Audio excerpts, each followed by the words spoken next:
तो फिर बाजार जब वापस गिरना शुरू होगा, जिसको आप सी लेग कहते हैं, वो अगर आएगा तो फिर कौन लेकर के आएगा? राइट, तो we are now jumping to C.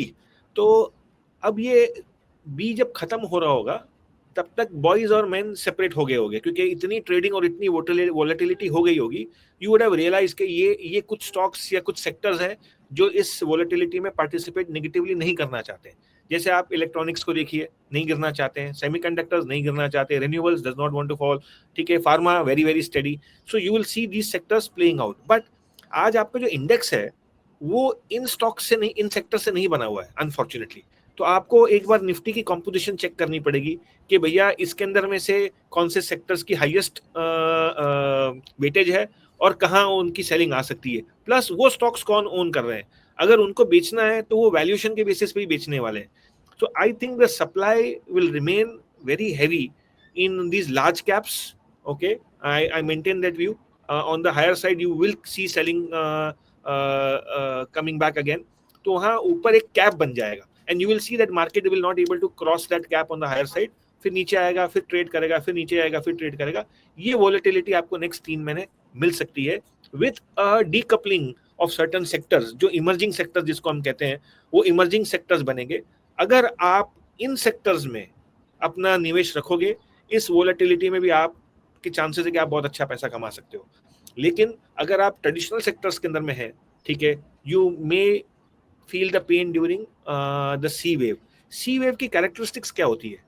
C wave की कैरेक्टरिस्टिक्स होती है कि अभी तो वर्ल्ड पैनिक कर रहा है, जो वॉरेन बफे ने बहुत प्यार से समझाया था।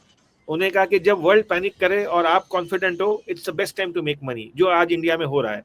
एंड सबसे बड़ा डिफिकल्टी तब होता है जब आप खुद पैनिक करते हो। That is the time the new bottom is form. So all I am saying is the C wave की कैरेक्टरिस्टिक्स ये होती है कि आपकी इंटरनल लोकल सिस्टम से कोई ऐसी न्यूज आए। अब इसको आज प्रिडिक्ट करना कि कहाँ से आएगी बहुत डिफिकल्ट है। क्या हो सकता है? हमारे यहाँ कोई बॉन्ड फेलियर आने वाला नहीं है, कोई करेंसी आउटस्टैंडिंग में हमारा ये कोई ऐसा कोई इशू आने वाला नहीं है। So basically that will be a short lived programme, not a very strong scam और ऑल द। लेकिन वो सी जब तक प्ले आउट नहीं होगा, ये पैटर्न कंप्लीट नहीं होगा। जी, लेकिन फिर मेरा वापस मैं कई बार अपने सवाल को दोहराता हूँ, जिससे जो हमारे दर्शक हैं उस चीज़ को, उस पॉइंट को बेहतर तरीके से पकड़ पाएँ कि आप क्या कहना चाह रहे हैं। तो अगर मैं ये समझूं कि आपका ए वेव जो है वो लगभग 26,300 से चल करके आप उसे 21,900 पे, 22,000 पे मोटा मोटी मान लें, या 21,800 पे माने, जो भी है, तो ये लगभग 4-4,500 पॉइंट्स का ए लेग हो गया। उसके बाद अब बी का फेज कंसोलिडेशन का होगा, जिसमें एक ब्रॉड रेंज जो अभी हमने रिसेंट टॉप बॉटम देखे हैं, बस इसी के बीच में चलता रहेगा, और फिर सी शुरू होगा।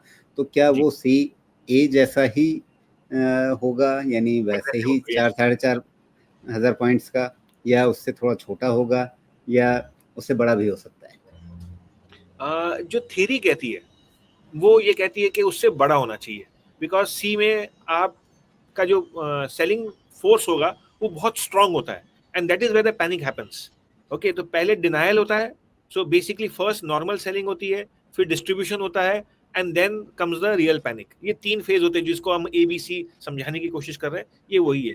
तो उसको आज प्रिडिक्ट करना, ठीक है, इट्स एब्सोल्युटली इम्पॉसिबल। जैसे हमने 2008 को देखा था कि 2008 में आर पावर का IPO आया था, लोगों ने लाइन लगाकर उस IPO को भरा, ठीक है, और उसके बाद आर पावर का क्या प्राइस पॉइंट आया, 400 रुपए वाला IPO 1.5 रुपए तक बिक के गया, ठीक है। तो वी नो व्हाट हैपेंड। तो उस पीरियड में भी दुनिया चल रही थी, राइट। वहां पे जब उस टाइम मार्केट में सेलिंग आई तो 2 दिन back to back, I remember, and if I am not wrong, it was 18th and 19th of January 2008, बाजार में सेलिंग सर्किट लगा था, राइट। सो ये सोचना कि बाजार में सेलिंग आ ही नहीं सकती, ठीक है, ये it would not be the right way to think. But वो किस कारण से आएगी वो आज प्रिडिक्ट करना थोड़ा सा मेरे लिए डिफिकल्ट होगा।